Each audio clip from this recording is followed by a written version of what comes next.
आज का हमारा क्वेश्चन बहुत ज़्यादा इंपॉर्टेंट होने वाला है। जी मीन्स एज वेल एज जे एडवांस में कई बार पीवाईक्यू रह चुका है। हर साल किसी न किसी एक शिफ्ट में अपीयर हो ही जाता है। ठीक है, तो without getting much let let's start the question. आप क्वेश्चन पढ़ो एंड ट्राई करो पॉज करके वीडियो। सो आई होप आपने ट्राई कर लिया होगा। Let's solve the question. अब मुझे ए और बी के बीच में इक्विवेलेंट रेजिस्टेंस निकालना है। अब ये इनफाइनाइट मेस ऑफ रेजिस्टेंस हैं, तो क्या मैं कह सकता हूं कि ए और बी के बीच में जो इक्विवेलेंट रेजिस्टेंस होगा वही पी और क्यू के बीच में इक्विवेलेंट रेजिस्टेंस होगा। सोच लो थोड़ा, है ना। एक लेडर निकालने से कोई फर्क नहीं पड़ेगा, इन्फिनिटी में +-1 करने से कोई फर्क पड़ता नहीं है।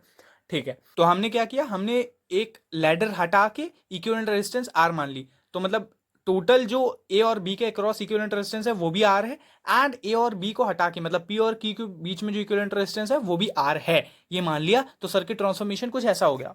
ओके सो अब हमें क्या करना है कि बेसिकली आर और टू, इसमें आर और टू पैरेलल कॉम्बिनेशन में है, तो basically we will solve the equivalent resistance for R and two, which will come out to be 2R/R+2। Simple parallel combination का फॉर्मूला लगाया। अब आर एंड टू का इक्विवेलेंट रेजिस्टेंस आया 2R/R+2, जिसको हमने R1 कंसीडर किया। अब R1 एंड 1 ओम का कैपेसिटर सीरीज में, उसको मैंने जोड़ा। अब उसका इक्विवेलेंट रेजिस्टेंस आर आएगा। क्यों? क्योंकि ए और बी के बीच में इक्विवेलेंट रेजिस्टेंस भी तो आर ही है, एंड वहां से एक क्वाड्रेटिक इक्वेशन बनेगी आर में, and then you will get two roots of r, that will be +2 and -2. As you all know that resistance cannot be negative, hence r का जो प्लस वाला रूट है that will be considered good.